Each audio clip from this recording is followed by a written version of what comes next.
Hello दोस्तों, कैसे हैं आप लोग। जीएच नॉलेज प्रो में आप सभी का फिर से स्वागत करता हूं।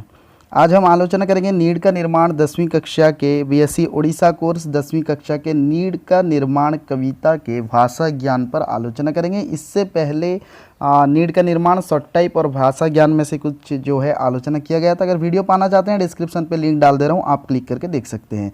तो आज हम आलोचना करेंगे भाषा ज्ञान 3 नंबर से नीड का निर्माण कविता जो है। तो देखते हैं पहला 3 नंबर क्वेश्चन, निम्नलिखित शब्द के अर्थ बताते हुए वाक्य में प्रयोग कीजिए। तो यहाँ जो है शब्द का अर्थ बताना है और उसको वाक्य में प्रयोग करना है, दोनों चीज़। सबसे पहले देखिए निशा। निशा शब्द का अर्थ है रात। रात जो है, निशा शब्द का अर्थ है रात। तो रात लगाकर यानी निशा लगाकर, हमें रात लगाकर वाक्य नहीं बनाना है, क्योंकि यहाँ लिखा है निम्नलिखित शब्दों के अर्थ बताते हुए वाक्य में प्रयोग कीजिए। जो शब्द दिया है उसी शब्द को ही वाक्य में प्रयोग करना है और उसका अर्थ बताना है। तो निशा, निशा शब्द का अर्थ रहा रात। तो हम एक वाक्य कुछ भी बना सकते हैं, जैसे हम लिख देंगे आंधी में निशा भयंकर लगती है, क्योंकि जब आंधी आता है काला जैसे अंधेरा छा जाता है, उसके बाद जो रात आती है वो और भयंकर हो जाती है। तो हम लिख सकते हैं आंधी में निशा भयंकर लग रही है। नेक्स्ट देखिए वज्र। वज्र का अर्थ है यानी एक कठोर, जैसे बोलते हैं वज्र शपथ लेना, ठीक है। तो हम यहाँ पर वज्र लगा के एक वाक्य हम कुछ भी बना सकते हैं, जैसे हमने अच्छा मार्क रखने के लिए वज्र शपथ लिया था। जो हम शपथ लेंगे तभी जो अच्छा मार्क रख पाएंगे। तो कोशिश कीजिए, कोई भी वाक्य बना सकते हैं। नेक्स्ट देखिए प्रलय। प्रलय का अर्थ है विनाश, ठीक है।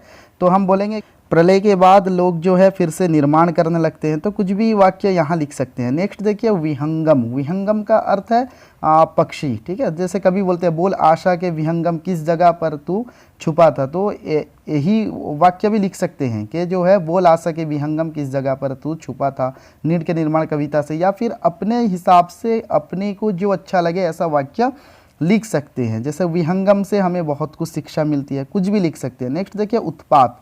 तो हमें कभी उत्पात नहीं मचाना चाहिए, ठीक है। तो कुछ भी वाक्य लिख सकते हैं। नेक्स्ट देखिए भूदर। भूदर का अर्थ क्या है? पहाड़, ठीक है। तो भूदर का अर्थ है पहाड़। हम लिख सकते हैं कि हिस्सा में बहुत बड़े बड़े भूदर हैं, या फिर लिख सकते हैं नीलगिरी एक बहुत बड़ा भूदर है, या लिख सकते हैं भारत में बहुत बड़े भूदर हैं, कुछ भी लिख सकते हैं। नेक्स्ट अब देखिए प्राची। प्राची का अर्थ है पूर्व दिशा। तो सबसे आसान एक वाक्य लिख सकते हैं कि प्राची से उषा मुस्कुराती है, जैसे दिया है कविता में। तो कुछ भी हम यहाँ वाक्य लिख सकते हैं। नेक्स्ट प्रश्न देखिए 4 नंबर प्रश्न, निम्नलिखित वाक्यों को शुद्ध करके लिखिए। यहाँ पर जो वाक्य दिया है उसे शुद्ध करना है। पहला वाक्य कौन नंबर देखिए, निस्तब्धता छाया हुआ है। तो निस्तब्धता स्त्रीलिंग शब्द है, यहाँ पर होगा निस्तब्धता छाई हुई है, ठीक है। तो आप यहाँ पर जो है शब्द का वचन और लिंग जानने की कोशिश करें, उसके बाद क्रिया का अनुसार अनुरूप जो आप जान पाएंगे। तो निस्तब्धता छाई हुई है। नेक्स्ट शब्द देखिए काला रात आई। तो रात शब्द जो है एक स्त्रीलिंग शब्द है, तो यहाँ पर होगा काली रात आई। क्रिया सही दिया है, काली रात आई। नेक्स्ट देखिए चिड़िया चहचहा रहा है। तो चिड़िया भी स्त्रीलिंग शब्द है, तो चहचहा रहा है नहीं होगा, चहचहा रही है। चिड़िया चहचहा रही। अगर पक्षी होता, और एक चीज़ याद रखना, पक्षी शब्द जो है पुल्लिंग शब्द है, चिड़िया शब्द जो है स्त्रीलिंग शब्द है। नेक्स्ट प्रश्न देखिए घ नंबर प्रश्न, उषा मुस्कुराता है। तो यहाँ पर आप कविता में पढ़े हैं कि उषा मुस्कुराती है, वही स्त्रीलिंग शब्द होने के कारण। वह नंबर देखिए सृष्टि की नवगान हो रही है। तो यहाँ पर होगा सृष्टि का नवगान हो रहा है, सृष्टि की नहीं, सृष्टि का नवगान, क्योंकि नवगान शब्द के अनुसार सृष्टि का नवगान हो रहा है। यहाँ पर रही है दिया है, तो सृष्टि का नवगान, सृष्टि का नवगान हो रहा है। नेक्स्ट शब्द देखिए कंठ में खग पंक्ति गाती है। तो यहाँ पर आप कविता में पढ़े होंगे कि कंठ से खग पंक्ति गाती। तो यहाँ पर मैं दिया है, यहाँ पर जो है कारक को यहाँ पर क्या बैठेगा ना, कंठ में, कंठ से खग पंक्ति गाती है। नेक्स्ट प्रश्न देखिए नीड की निर्माण होती है। तो कविता का नाम ही है नीड का निर्माण, ठीक है। तो नीड की नहीं होगा, नीड का निर्माण होती है नहीं, नीड का निर्माण होता है। नेक्स्ट प्रश्न देखिए 9 नंबर प्रश्न, रात सा दिन हो गया। नहीं, यहाँ पर दिया है रात सा दिन हो गई। तो यहाँ पर गया होगा, रात सा दिन हो गया, रात आई और काली। अब लग रहा था हो ना होगा इस निशा का कभी सवेरा।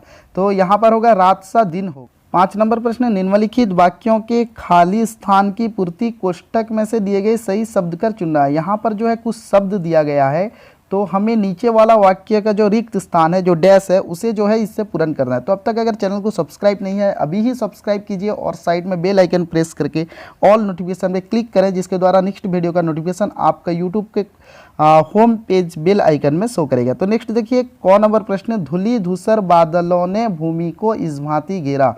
तो यहाँ पर होगा बादलों ने, धूलि धूसर बादलों ने।